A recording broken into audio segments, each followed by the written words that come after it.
Vous êtes bien sur la chaîne Basket Session Reverse, nouveau CQFR. Ce mardi matin, Shai, on va décrypter une grosse signature quand même, celle de Klay Thompson. Klay Thompson a choisi. Alors nous hier, comme des guignols, on était là à dire ouais, ce sera les Lakers, on pense que ce sera les Lakers. Et au final, non, il nous a fait faux bon, Shai. Tous les deux, on pensait le voir à Los Angeles et au final, il arrive à Dallas. Et j'avoue que moi, ça me fait quand même un peu plus plaisir de ne pas le voir rejoindre, enfin de ne pas passer des Warriors aux Lakers. Donc Klay Thompson à Dallas, c'est un sign and trade qui implique 3 équipes, les Warriors évidemment qui récupèrent 2 seconds tours de draft, les Hornets qui prennent Josh Green pardon, dans la oui Jalen Green ça aurait été encore plus fort, mais Josh Green dans l'affaire, c'est quand même pas mal, bien joué de la part des Hornets pour 2 seconds tours de draft et Dallas qui récupère donc Klay Thompson, qui signe Klay Thompson pour 50 millions sur 3 ans. Tu es sympa de t'inclure dans le truc et de Si, pas si, me j'avais dit aussi, oui, oui, tu avais dit, mais je j'avais pense que si on regarde, j'avais été catégorique en mode, je suis persuadé qu'il signera aux Lakers. Toi, tu avais juste acquiescé gentiment, mais ouais, je pensais pas du tout. Après, j'avais pas pris en considération, la question fiscale, la question des taxes, au Texas qui sont beaucoup plus avantageuses parce que c'est un des motifs. Il a quand même refusé des offres de 4 ans avec un salaire supérieur, mais un pourcentage, inférieur de gains qui lui reviendrait. Bon, on va pas faire un cours de fiscalité. Mais il y a aussi évidemment le côté sportif qui lui a clairement plu parce que c'est en termes de dynamique, Dallas est au-dessus des Lakers qui sont une équipe vieillissante avec LeBron. Anthony Davis est très fort, mais il y a toujours ce côté, même s'il sort d'une très bonne saison, un peu instable, et le reste est moins fiable et moins prêt que les Mavs, hein, tout simplement. Je pense qu'il a choisi une équipe qui lui paraissait être la plus susceptible d'aller chercher une 5e bague, peut-être une de plus que ses camarades Curry et Green. Il y aurait quelque chose de l'ordre de la revanche un peu. En fait, je me fais un film peut-être, mais j'imagine Clay en mode revanche, genre les gars, vous n'avez pas tout fait pour que je reste. Les Warriors, vous n'avez pas proposé exactement ce que je voulais. Donc maintenant, je vais vous montrer que je peux rejoindre un contender et faire gagner une équipe qui n'a pas encore gagné ou qui n'a pas gagné dans un passé très récent. Je le sens motivé, déterminé à montrer que ce qu'on a vu de lui en fin de carrière, en fin de passage chez les Warriors, enfin d'aventure chez les Warriors même, c'est pas le vrai Clay. Donc ouais, je suis intrigué. Ça fait une équipe bien méchante à Dallas quand même. Eh ben, je vais aller totalement dans ton sens. Moi aussi, je pense que Clay, il va avoir une envie de prouver. On a vu qu'il avait ce côté un peu, il a ce côté, tu sais, le fuck you, Ouais, ouais. genre, le gars qui va vouloir prouver, montrer, voilà, ce qu'il a dans le ventre et moi je suis d'accord avec toi. J'ai l'impression qu'on aura un Clay en tout cas, c'est le meilleur scénario pour Dallas, ce serait ça, c'est qu'on ait un Clay très revanchard et du coup, plus tranchant, libéré de certains problèmes. Je pense qu'il y avait quand même certaines tensions avec Golden State, peut-être même au sein même de l'effectif d'ailleurs. Même si ça restera un bon, oui, on n'a pas une brouille qui va se créer entre Stephen Curry, Draymond Green et Klay Non. Thompson, je pense pas, mais je pense qu'il y avait un peu de tension, il y avait surtout de la tension, j'imagine, avec l'encadrement. Il y avait le stress quelque part de cette intersaison, j'imagine. Il y avait beaucoup de choses. Il y a évidemment tout ce qui est lié à sa blessure, son statut qui change, le fait de passer remplaçant et cetera. Là, il va arriver à Dallas. J'imagine qu'il sera titulaire. J'imagine qu'il Je sera pense aussi, titulaire. ouais. Je pense que Dallas va jouer avec Clay au poste 3. On verra, ça sera intéressant ça de voir parce que ça veut dire que Clay devra vraiment beaucoup défendre, ce qui est il a plus la même vitesse latérale. Enfin bref, on verra. Ça sera intéressant à décrypter après les premiers matchs de la saison. Ouais, pardon, vas-y. Non, non, mais je reviens sur ce que tu disais au début. Il y avait de la frustration chez Clay cette année sur son propre niveau de jeu, parce qu'il y a eu des périodes où il était en difficulté, il ne retrouvait pas l'adresse, il ne retrouvait pas le niveau tout simplement. Et même par rapport aux médias qui l'interrogeaient sur son rôle, j'ai eu l'impression, même si c'était pas dit clairement, qu'il y avait de la frustration par rapport à Steve Kerr aussi, qui sera Ouais, toujours le coach l'année prochaine. J'ai aussi toujours dans l'idée que à partir du moment où Steph Curry demande à l'équipe de conserver un joueur, il va rester, parce que s'il n'y avait pas Steph Curry, je pense que Draymond Green serait plus là à l'heure actuelle. Il l'aurait tradé, enfin dans la plupart des autres franchises, il aurait été avec les 2 années qui viennent de se passer, je pense qu'il serait ailleurs. Voilà, je suis sur cette théorie où il va vouloir être en mode revanche. Ça ne veut pas dire qu'il est en bif avec Steph Curry et avec Draymond Green, il n'y a pas de ça, mais, après mais je pense qu'il veut prouver quand même qu'ils auraient dû un peu plus s'accrocher à lui. après les Warriors ont essayé, hein, ils lui ont donné quand même Hum, donc apparemment 48 millions sur 2 ans. ce que m'a dit Théo avant le lancement du CQFR de L'insider, loi, je le mets dans la l'insider des sauce si Warriors. jamais c'est faux. Mais mais non, mais du coup, il avait quand même plus d'argent à Golden State. Je pense qu'il avait envie de partir. Je pense que là, Mmh. c'est même pas je sais même pas si vraiment, tu vois, s'il y a eu un truc de Curry de se dire: «Bon, bah, tant pis», non, je pense que Curry, il voulait le garder, à mon avis, clair, hein. Je pense que les Warriors, ils voulaient le garder aussi. Ils avaient dit que c'était leur priorité, mais je pense que lui, dans sa tête, en fait, c'était déjà presque acté. Je pense que ça fait un pareil, à chaque fois, on le répète, mais je pense que ça fait un moment qu'on sait, tu vois? Peut-être pas aussi longtemps que Paul George aux Sixers, mais je pense que ça fait déjà plusieurs jours que les Warriors, ici s'y préparent. Ils ont donné l'offre qu'ils pouvaient donner, tu vois? Après, à un moment, tu as des limites, ils peuvent pas lui donner 100 millions, il y a pas la place dans le cap. Ils ont proposé 50 millions, quasiment 50 millions, 48 millions. Voilà, là, il prend 50 millions, mais sur 3 ans. Ah, il y avait peut-être l'envie de voir ailleurs aussi, tu vois? Un nouveau scénario, et moi, ce que j'espère pour les Mavs, c'est que ce nouveau scénario, ça va le rajeunir un peu, lui redonner, si on a un Clay, parce que là, sur la saison dernière, il y a quand même un vrai gap avec le Clay du meilleur niveau. Il y a eu voilà, on sent qu'il y a les années qui passent, il y a eu les blessures. Si là, il se rapproche, alors c'est du calcul, c'est de l'hypothétique, mais à 80 du joueur qu'il était avant ses blessures, voilà, que le nouveau, voilà, ce nouvel environnement lui redonne un coup de boost et qu'il revient à 80 du Clay qu'il était. Là, par contre, Dallas ferait vraiment une super pioche, et si c'est le Clay de l'an dernier en un peu plus, tranchant, bah, Dallas fait de toute façon une bonne pioche parce qu'ils avaient besoin de shooters. Ils avaient besoin d'un mec qui représente ils ont même pas juste besoin de shooters, ils avaient besoin d'un mec qui représente une menace derrière l'arc, pour forcer la défense à défendre différemment et à pas laisser un mec tout seul comme c'était le cas pour Derrick Jones Jr. ou même Mmh. parfois pour PJ Washington quand il était pas dans le corner. Et ça, pour Luka, pour Kyrie, c'est parfait. Et moi, je vois l'effectif des Mavs là, Shai, et je me dis: «Mais c'est un vrai effectif de champion NBA». Mon seul hic, j'en parlais à Théo avant, le seul truc qui me fait peur, c'est de me dire qu'en fait, là, ils ont fait une très longue saison. Peut-être Luka, il va même jouer les JO. Je pense que les dirigeants des Mavs, ils vont être là en train de se dire: «Pourvu que la Slovénie se fasse sortir au TQO», mais ils vont peut-être jouer les JO. Et Luka, est-ce qu'il est capable d'enchaîner? Ça fait très long, tu vois? On parle à chaque fois des champions qui font pas le back-to-back. Il faut mettre les finalistes dans le même lot. C'est jamais le même finaliste non plus. C'est pas un hasard. La saison est très, très longue. Mmh. Luka, il a pas l'éthique professionnelle non plus de LeBron James. Il va encore enchaîner beaucoup de matchs. Il était déjà un peu blessé. Est-ce qu'il sera encore assez frais? Parce que j'allais dire que sur le papier, si là on commençait juste directement par les finales ou par les playoffs, je te dirais, bah, Dallas c'est la meilleure équipe de l'Ouest. Mais ce qui me fait peur, c'est de me dire, est-ce qu'ils seront suffisamment frais l'an prochain, arrivé fin mai, quand ça sera peut-être les finales de conférence? Est-ce qu'ils auront encore cette fraîcheur par rapport à d'autres équipes qui sont sorties plus tôt, quoi? Mais sinon, sur le papier, c'est la meilleure équipe de l'Ouest pour moi, je pense. Avec l'arrivée de Clay, c'est sûr que là, l'effectif, on parle d'un effectif qui a été finaliste, qui a Luka Doncic, qui est encore jeune, Kyrie Irving qui a montré, une vraie fiabilité par rapport à d'autres saisons, qui a envie d'être là. L'effectif autour est bien, Jason Kidd est un bon coach. Tu rajoutes Klay Thompson, revanchard, je pense qu'effectivement, ils doivent être dans les contenders. C'est toujours la difficulté après quand tu as fait les finales ou que tu as gagné le titre de réussir à revenir au même niveau ou à se réinventer suffisamment pour rester compétitif dans une conférence qui est ultra relevée. Oui, je suis assez d'accord, c'est peut-être le meilleur effectif de l'Ouest. Je partage tes interrogations aussi, hein, sur la santé, la fraîcheur de Luka. Bon, après, j'ai l'impression qu'il avait déjà cette année pris quelques dispositions en termes de préparation, de conditions physiques. Il a quand même bien tenu le choc, et assez longtemps, jusqu'à très loin dans la saison. Malgré des pépins physiques sur la fin, il a tenu le choc. Donc, ouais, bah, de toute façon, c'est un très, très, très beau coup de la part des Mavs, hein. Je veux dire, quand tu as un joueur comme ça qui est convoité par les Lakers. Enfin, en plus, ils ont devancé des rivaux sur le dossier. Ils ont devancé, enfin, des concurrents théoriques, les Lakers et potentiellement les Nuggets aussi.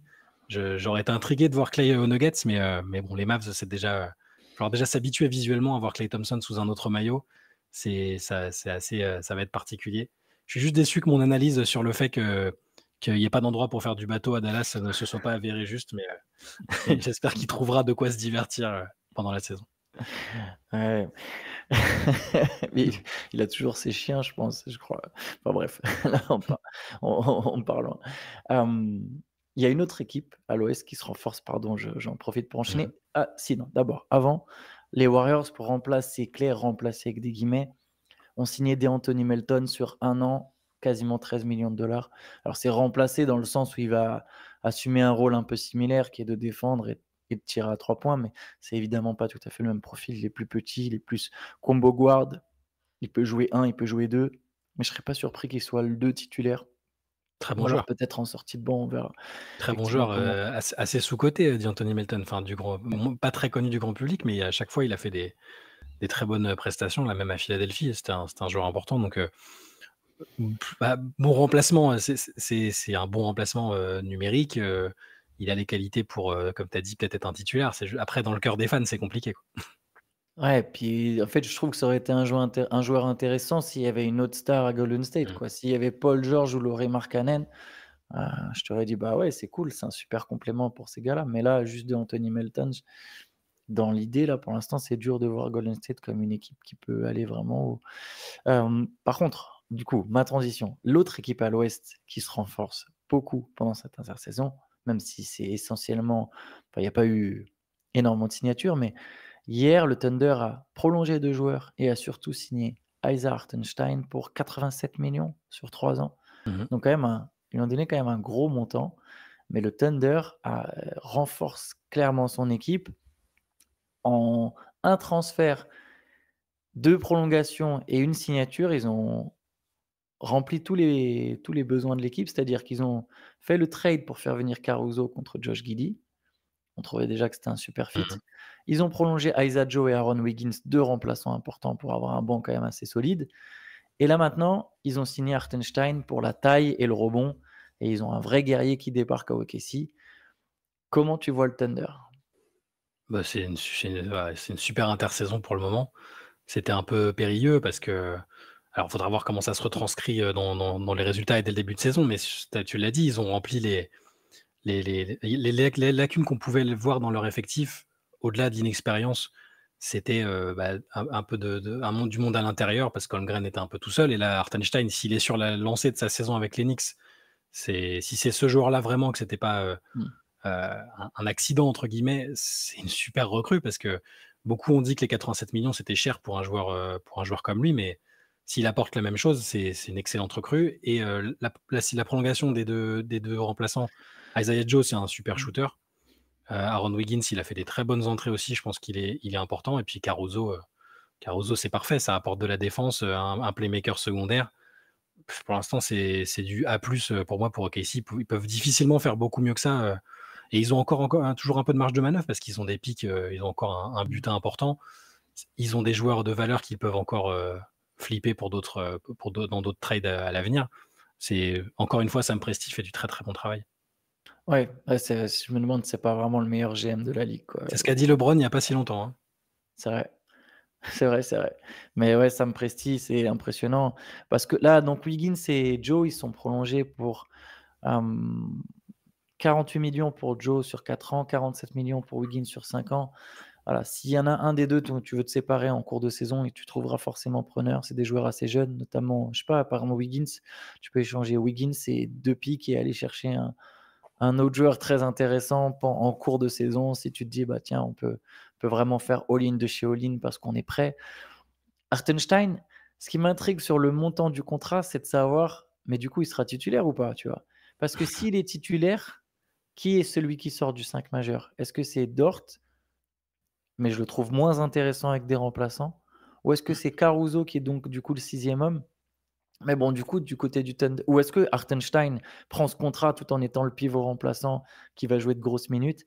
Ça m'intrigue de savoir. C'est J'aime le rôle qu'il avait à New York avant que Mitchell Robinson se blesse et il était déjà très, très intéressant donc je ouais. pense qu'il s'adaptera, hein. Il a son contrat, peu importe le titulaire ou pas titulaire, je pense pas que ce soit un facteur pour lui. Ouais, pour lui, non, mais par contre, pour ta franchise, que tu as un remplaçant à 30 millions, c'est quelque chose. Pour lui, évidemment, non, il a 30 millions la saison. C'est Mmh. plus ça, mais bon, j'ai l'impression qu'il sera titulaire. Du coup, ça change certaines choses du niveau du spacing, parce que ce qui était potentiellement très intéressant du côté du Thunder, c'est aussi bah, de faire comme les Celtics, quoi, d'avoir 5 joueurs qui espacent le terrain et qui peuvent shooter. Surtout, sachant que Dort n'est pas un excellent shooter et que Shea, il aime bien attaquer de cercle, c'était intéressant d'avoir des espaces. Si Hartenstein il est dans le 5, ça change un peu cette dynamique. Donc il y a quand même un rééquilibrage à faire du côté d'OKC. sur le papier, c'est très intéressant. J'ai juste hâte de voir exactement comment ça va s'emboîter. Mais de toute façon, avec la progression naturelle d'Holmgren, celle de Shea, celle de Jalen Williams, les talents autour, cette équipe, là, je me dis même, tu vois, bon, on n'a évidemment pas tous les effectifs et viser un round précis en playoff, c'est un peu stupide vu que ça dépend des oppositions. Donc, ce que je vais dire là est un peu stupide. Je l'assume. Et je pense que cette équipe, elle doit, si elle ne fait pas finale de conférence, tu vois, c'est Mmh. presque un semi-échec en fait là déjà à ce stade. Faut au moins faire pareil, il faut au moins aller retourner en demi et après Non, non, je pense qu'il faut continuer à faire mieux. percer. Tu as investi, tu dois faire Ouais. mieux. Tu as Mmh. investi et tu progresses. Tu peux pas faire pareil, tu vois? Tu dois faire mieux. Mmh. Enfin, c'est mon avis. Pardon, je t'ai coupé, excuse-moi, Non, mais non, non, non, mais c'est pour ça que j'ai dit finale de conférence. C'est que pour moi, elle doit faire mieux. Il faut qu'il y ait une évolution, quoi. Sinon, c'est, tu vois? Sinon, elle se retrouve comme les Sixers. Tu peux pas faire chaque année, tu vois? Chaque année demi-finale de conf.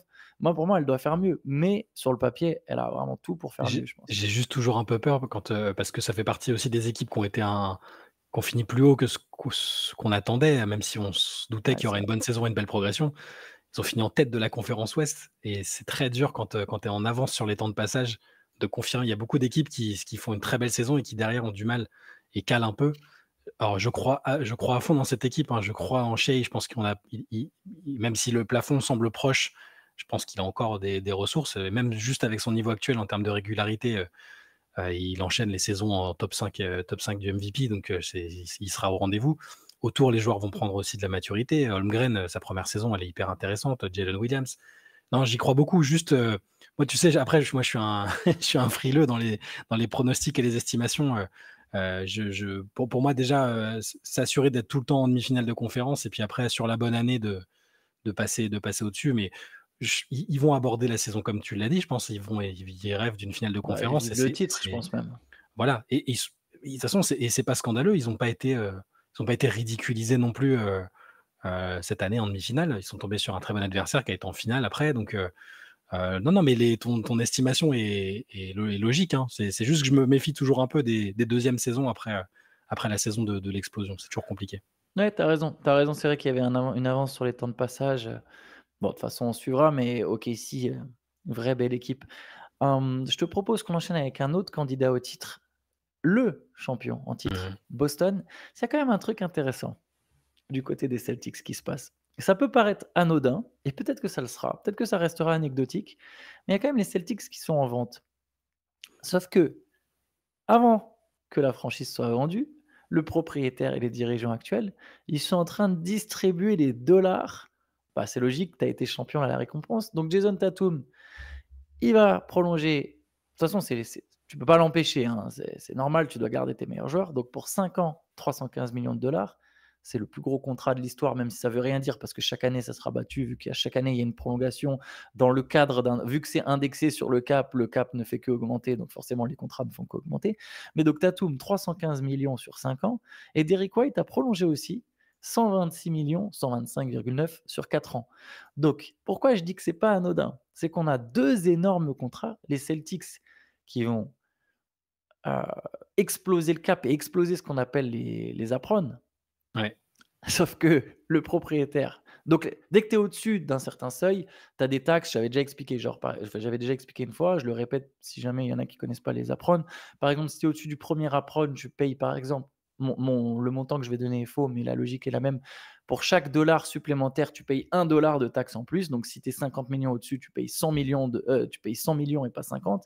Et quand tu passes le deuxième apron, par exemple, pour chaque dollar au-dessus, c'est 2 dollars de taxe. Donc en fait, ça explose complètement et la note, c'est qui la paye? Bah, c'est le propriétaire et Mmh. c'est quand même très intéressant de voir que le proprio des Celtics, le groupe de proprio des Celtics, ils ont gagné leur titre. Là, ils offrent des contrats, mais c'est pas eux qui vont les payer. C'est pas eux qui vont aller payer les taxes et du coup, pourquoi je dis que c'est pas anodin? Pardon, je te laisse la parole après là-dessus. Sur le mec qui arrive, en fait, c'est jamais anodin quand il y a un changement de propriétaire. Parce que déjà, il va lâcher une somme énorme pour prendre la franchise.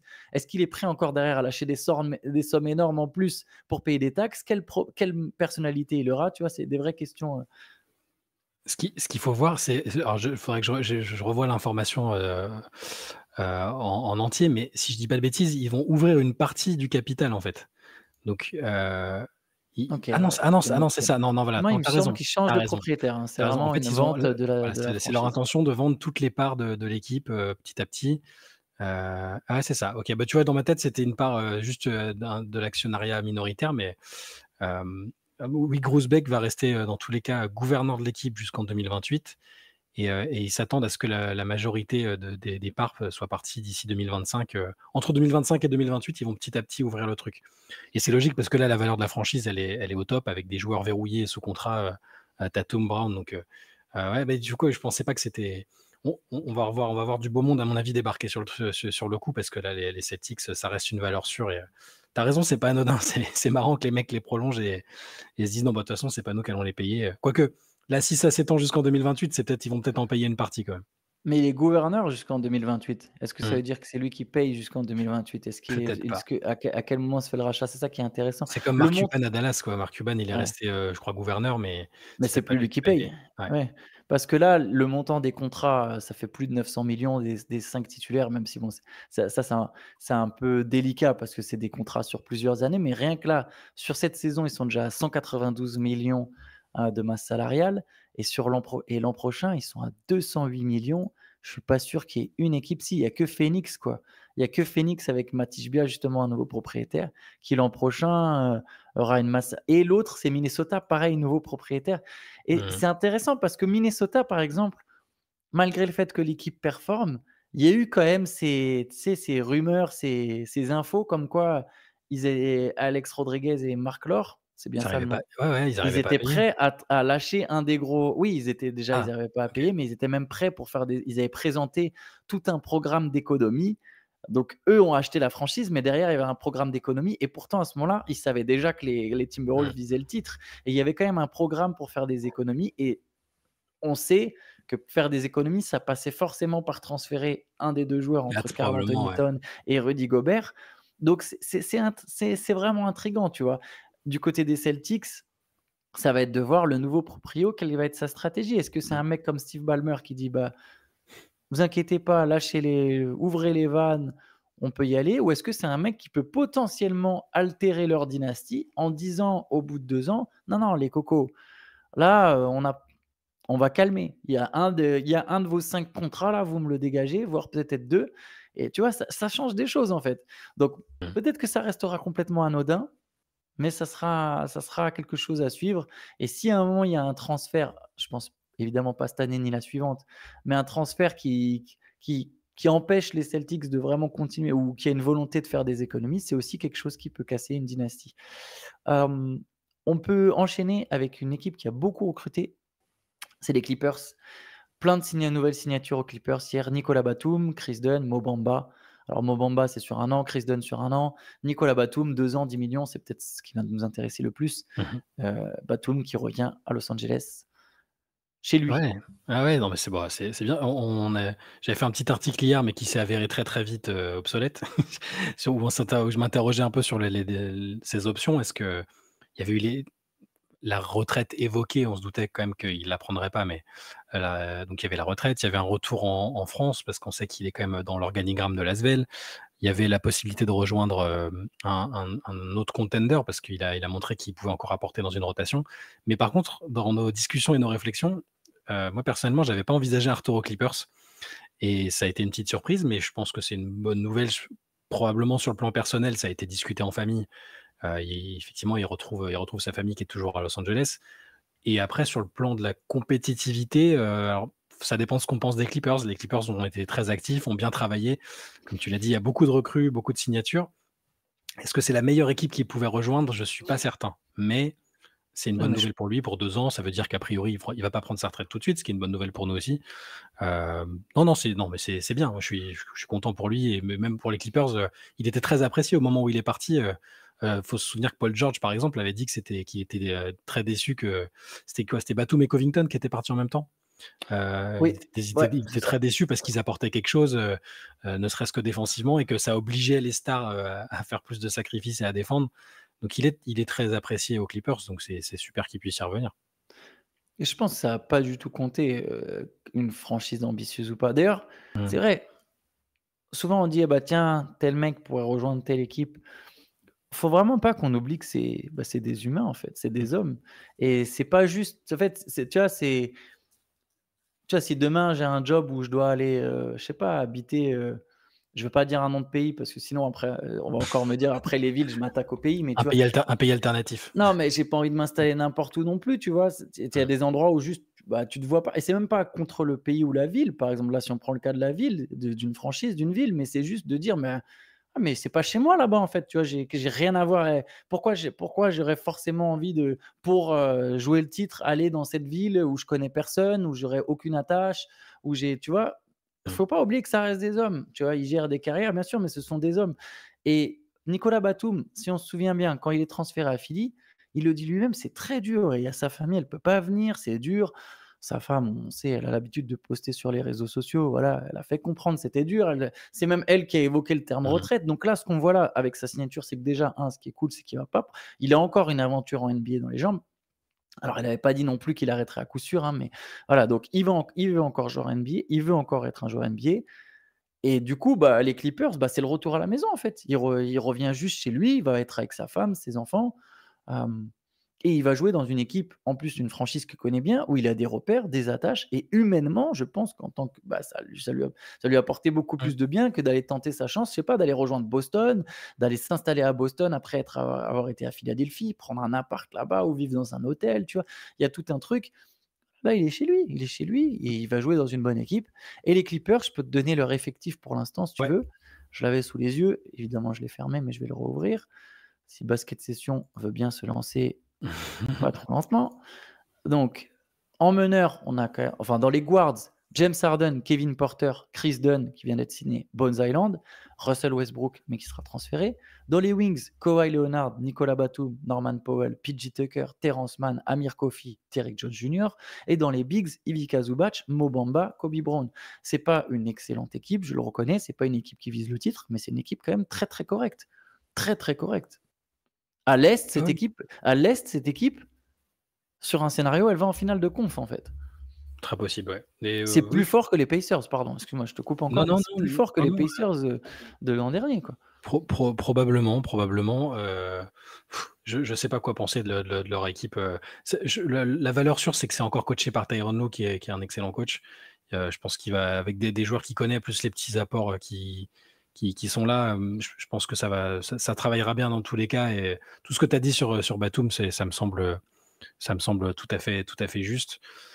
En fait, c'est juste que dans les franchises que j'avais envisagées, il y avait des destinations qui étaient, potentiellement attractives peut-être, du type, Golden State, les Lakers, tu vois? C'est plus ça, mais je comprends par contre, enfin, tu as raison et Les c'est Lakers, c'était à la maison aussi, pour le les coup. Lakers, c'était à la maison aussi, mais bon, dans tous les cas, c'est ouais, non, c'est une bonne nouvelle et puis c'est pas compétitif, tu vois? Il finit pas à Washington, à Portland ou il aurait pu retourner chez lui à Portland aussi, tu vois? Si c'était, juste signé dans un endroit où il a une maison, bon, Ouais, mais mais c'est plus chez lui, en fait. c'est plus chez lui probablement. Bah, je sais même pas s'il a encore sa baraque là-bas, mais c'est plus chez lui, tu vois? La Ouais. franchise, c'est plus la même qu'à l'époque où il y était. Bon, il aurait pu signer au Mans du coup, Ouais, voir il a peut-être une maison encore là-bas. Non, non, enfin, c'est très bien qu'il reste enfin qu'il revienne à Los Angeles, son sortie de JO, qui pour le coup là, ce sera logiquement sa dernière campagne en équipe de France, c'est ce qu'il lui-même avait dit pour le coup et voilà, bon c'est très bien. Moi je suis content qu'il puisse, continuer, 1 an ou 2, c'est super parce qu'il était pas totalement cramé, tout ouais. le monde encensait bah, c'est un glue guy, c'est un super défenseur, un bon playmaker, non, c'est très bien. Ouais, je suis d'accord avec toi. Je pense que c'est vraiment cool pour lui qu'il puisse, voilà, continuer en NBA.